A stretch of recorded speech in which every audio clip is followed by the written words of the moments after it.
Of the, well, young names in the world of darts. Bergh, a two-time world youth champion. Hayden has met Dimitri a couple of times on the development tour, but two men who perhaps are trying to progress from that sort of future potential star mantle. Bergh, of course, making far greater strides, one of the seeded players in this tournament, a top 32 player, and he was drawn out against an amateur qualifier.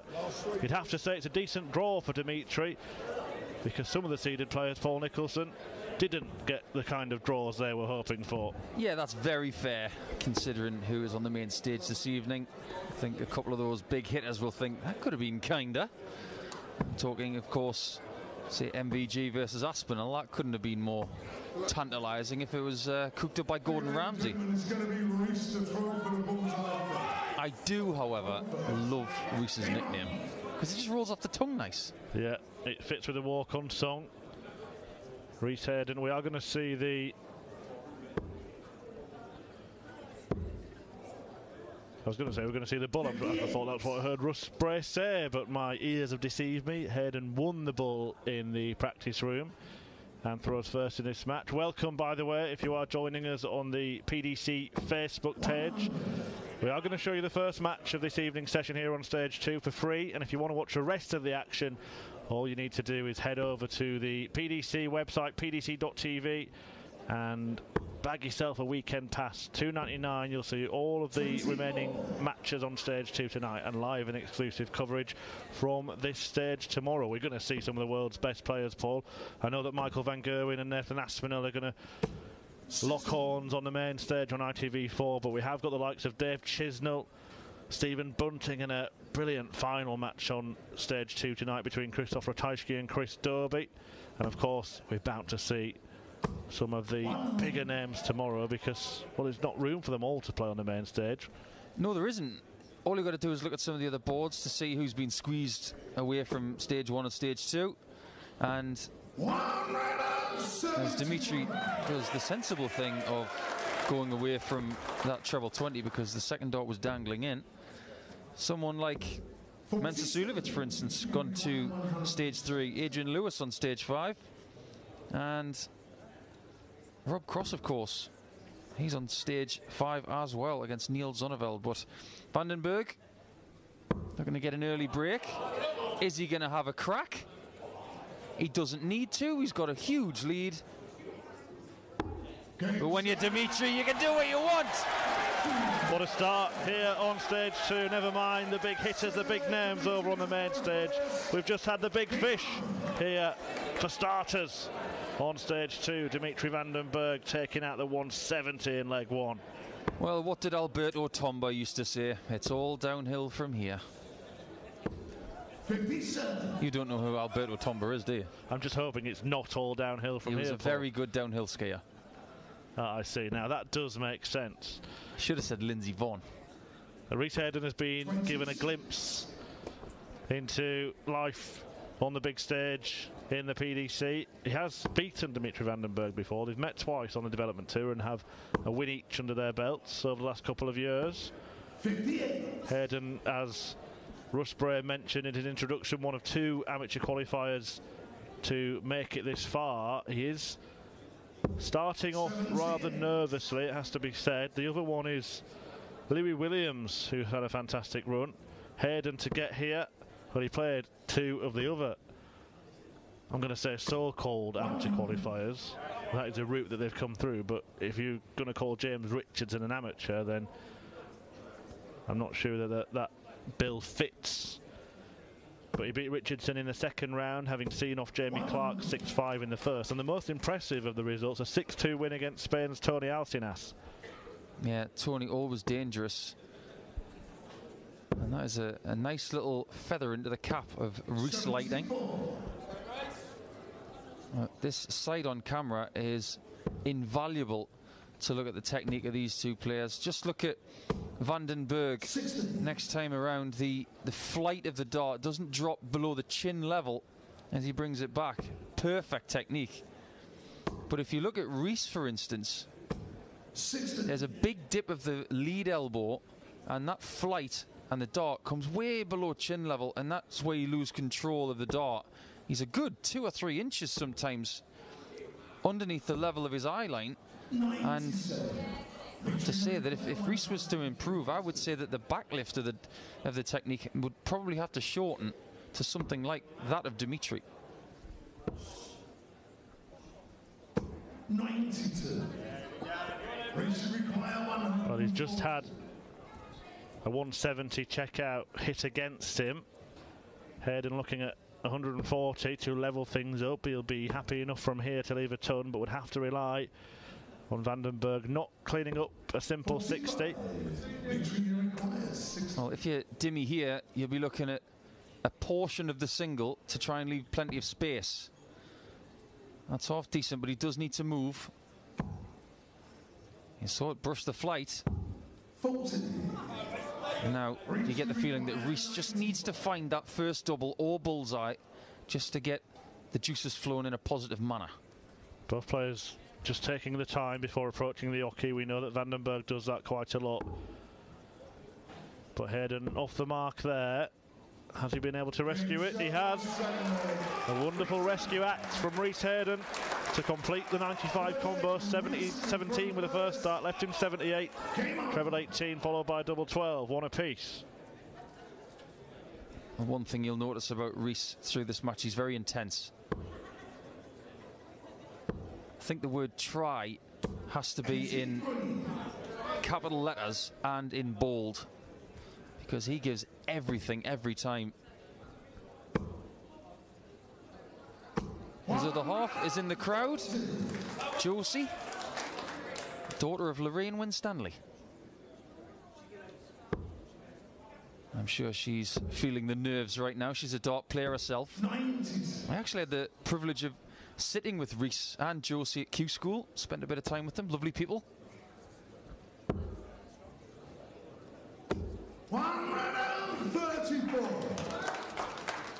Not to say whether this is the biggest match that Rhys has played so far in his career. We'll probably have to look back at his profile and maybe look at some other potential matches that he's had, but this is an excellent opportunity to get into UK Open Saturday.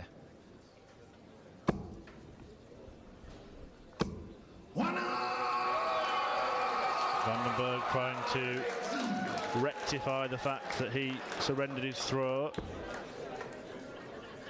and poised to make it 3 consecutive breaks in this match. Both players 25 years of age now. 32 is usually a friend of Dimitri Bergh's, and it proves to be the case here. Another break of throw. You just get the feeling this match is going to be all about the Belgian. Dimitri was, of course, very close to home last week when he was playing in the Belgian Darts Championship. Something like a 5-minute drive away from where he lives. That's what I was informed. 121.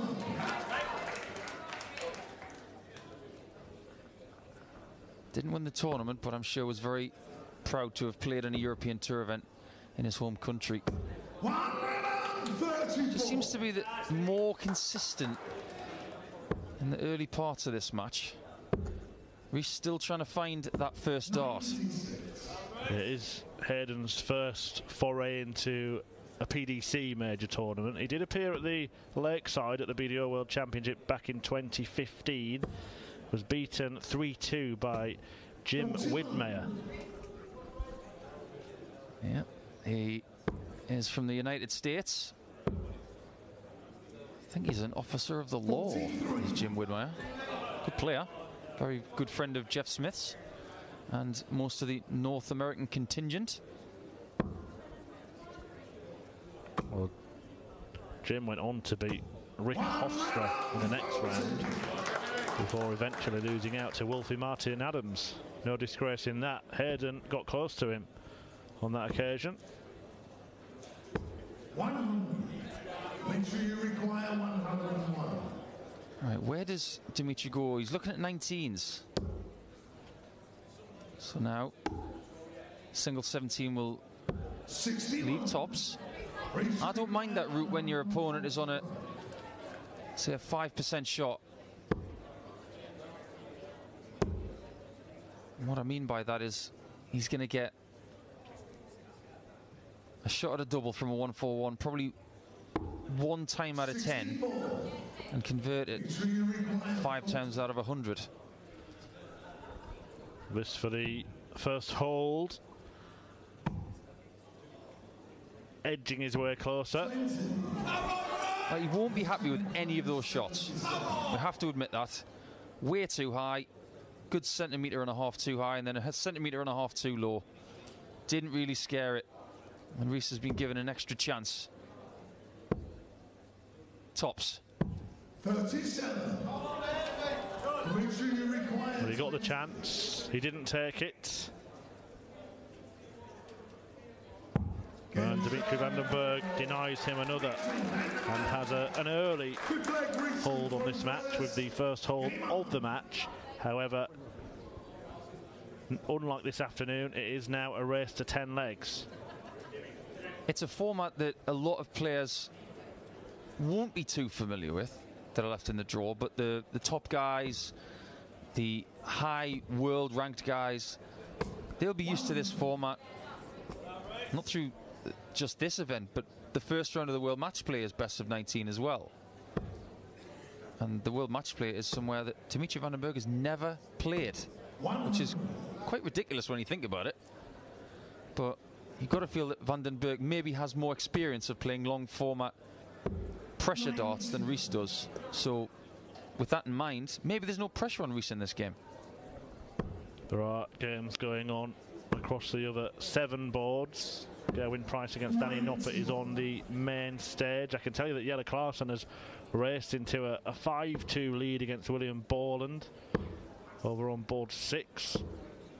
Ian White 3-1 up against Harry Ward. Bradley Brooks 3-1 up against Kyle McKinstry. And Luke Humphreys, who is having an excellent couple of days, 4-1 up against Andy Bolton. That Kim Huybrechts against Ryan Searle game looks pretty dishy at 3 each. I think that one could go to all 19 legs. Well, are we going to see Dimitri van den Bergh take out a second big fish finish? Well, didn't Michael van Gerwen take 2 out against Rob Cross? So that's the record. I want someone to do 3. We're going to have to wait. But Rhys needs the same 2 60s to set up a leg-winning shot on double 16. Not the only way you can get it, of course. Could go 251's bull if you're feeling a little bit fruity. 57, 57, 38. Yeah, that's the Keegan Brown route. 86. Make sure you require 90. Conventional wisdom here is to aim at treble 20. Van den Bergh does that. He'll do it again. 2 singles leave the bull. 65. Well, like you coined earlier, Murph, he put it on the green, he just didn't hit the hole. Will he get the chance to roll it in? Well, double 14. 38. Make sure you require Not 100% certain on that bull double 8 shot at that point. Might have been better advised to go for a treble. Got a shot at a double anyway and has missed it, but van den Bergh has a guide for 8s. A shot which he used to perfection. Really accurate, with maybe a third of the bed to aim at from that angle. Dimitri van den Bergh is making only his 3rd appearance in this tournament. You mentioned, Paul, he really used to struggle qualifying for it in the days when we had the first 6 floor events of the year as UK Open qualifiers, and he's not a renowned floor player, is he, Dimitri van den Bergh? But you may remember that last year he reached the last 16 here in Minehead. Some impressive wins along the way as well. 6-0 against Kirk Shepherd, 10-5 against Ricky Evans at this stage, pipped Mensa Suljovic 10-9, and then was only beaten 10-8 by Steve Beaton, who plays Gary Anderson tonight. That Dimitri versus Suljovic game on the stage last year was just sensational. Arguably the best game of last year's tournament. 57. Yeah, there are some very tasty matches indeed set up for this evening. Some of them on this stage 2, some of them on the outside boards, as you mentioned earlier, but I think the draw that caught everybody's eye was Michael van Gerwen against Nathan Aspinall. Yeah, it's quite a good game, isn't it? Good games wherever you go, really, and there's opportunities for so many people to go deep in this tournament and change their careers, change their seasons.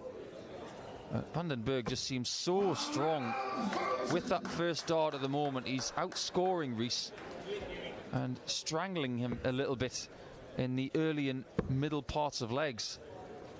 But that's excellent stuff from Rhys Hayden. Intelligent use of the dartboard to get himself to a finish. I really admire that. Well, it gets him to a finish, but he's not going to have a chance to take it out because Dimitri van den Bergh seems to be enjoying a stroll in the park so far.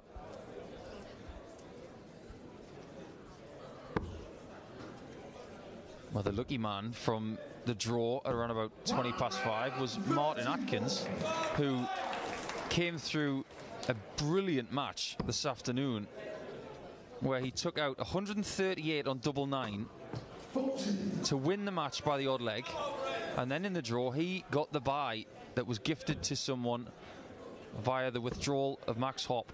So Martin Atkins sitting in his apartment thinking, you guys just duke it out tonight, I'm already into Saturday. Yeah, that is certainly a stroke of luck. Max Hopp withdrawing because of glandular fever. We wish him a speedy recovery, but Atkins a beneficiary, and not only did it put him into the final day, but it doubled his prize money from £2,000 to £4,000. Should be the easiest £2,000 he's ever made. And in the last leg he didn't get a chance at the 167. This time he doesn't have to take it out. 93. Seems to me like Dimitri's just shaking his foot off the gas a little bit in this leg.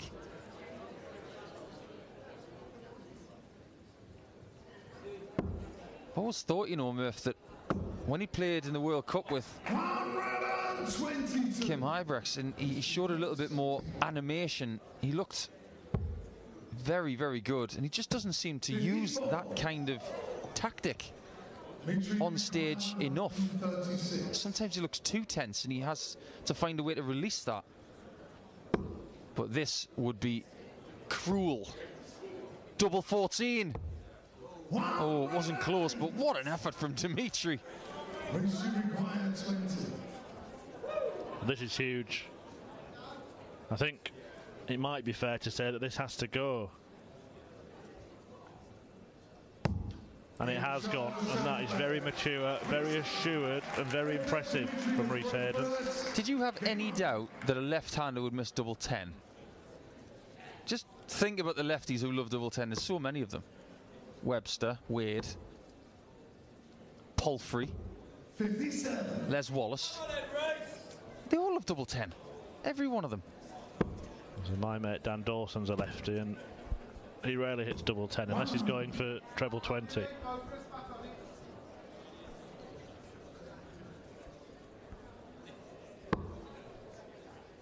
Well, Van den Bergh surely has to have a goal to get to at the break. After 10 legs, there will be a short interval. And from 5-2, if it was me, I'd want to be 7-3 up. That would be my target, to put myself within 3 of the match.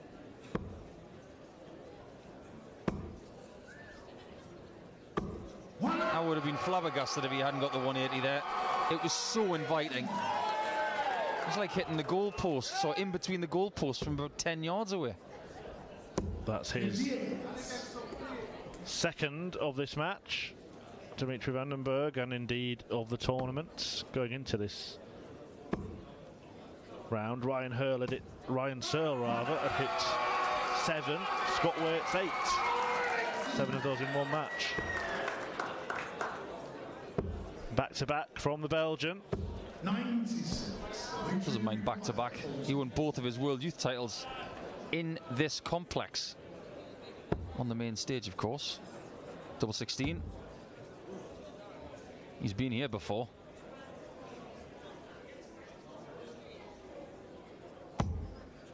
Score. Rhys, you require 147. Well, will we see a 147 break? Doesn't need 15 reds and 15 blacks. He does need a green. 95. Make sure you require. Bergh can't afford to miss this time. Hayden lurking. Measures it up. Now it's awkward. Oh, great shot. Really admire that, because he didn't move. He could see enough from where he was standing. The conviction was very good, and that target I mentioned of being 7-3 up at the break, very possible now. Yes, very much in his sights, and it has been a comfortable performance so far. Bergh, Hayden not really offering much in terms of opposition, it has to be said. He's averaging less than 80 after 8 legs. He's just not missing big trebles at the minute. He had a couple of 180s in the last leg and a 177 right there. Doesn't matter what Rhys Hayden does. Looks like Dimitri's got the answer. But Hayden, 2 140s to start. He's shown us why he's still in this tournament. Yeah, much better leg from him. Bergh, very, very unfortunate to have seen that flick off the flight and divert the path of the dart. He has hit 6 trebles, but is not on a 9-darter. He's got to be careful here, Rhys. 19s maybe. You can go 25 in bull if he wishes, but 19s is probably the right play here. 54.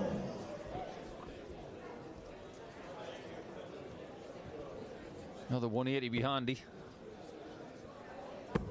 So heavy on the scoring, and even when he's hitting the 60, it's looking inviting.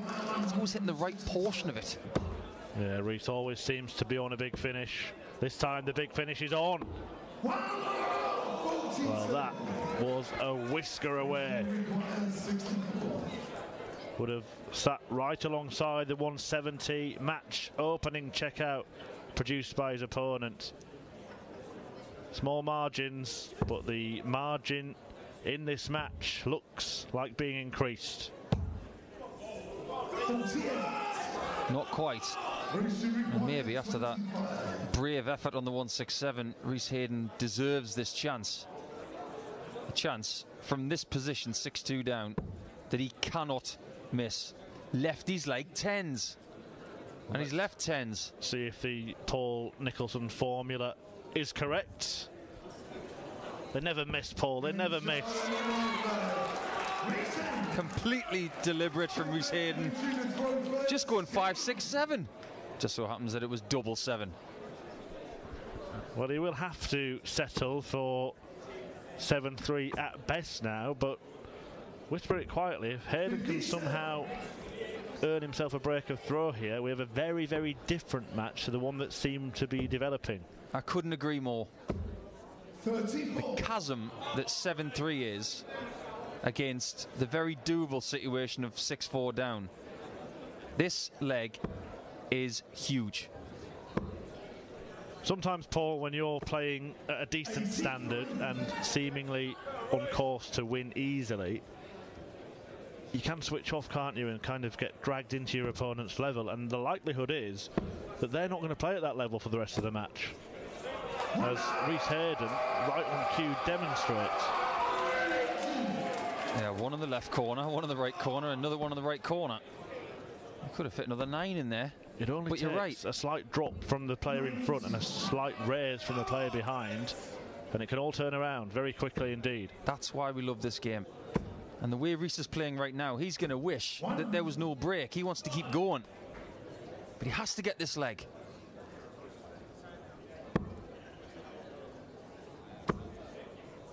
Well-timed fourth maximum from Dimitri van den Bergh, who piles on the pressure. And that pressure has told. 74. Great last start though. Victory required 90. He's forcing van den Bergh to go the 20 route for double 15. Oh, sensational from Dimitri van den Bergh. And after 10 legs, he does have that 4-leg gap. He closes out Rhys Hayden and gives himself breathing room. He's 3 legs away. Rhys Hayden needs to find the turbo boost. We'll be back in a few moments' time to see the culmination of this one.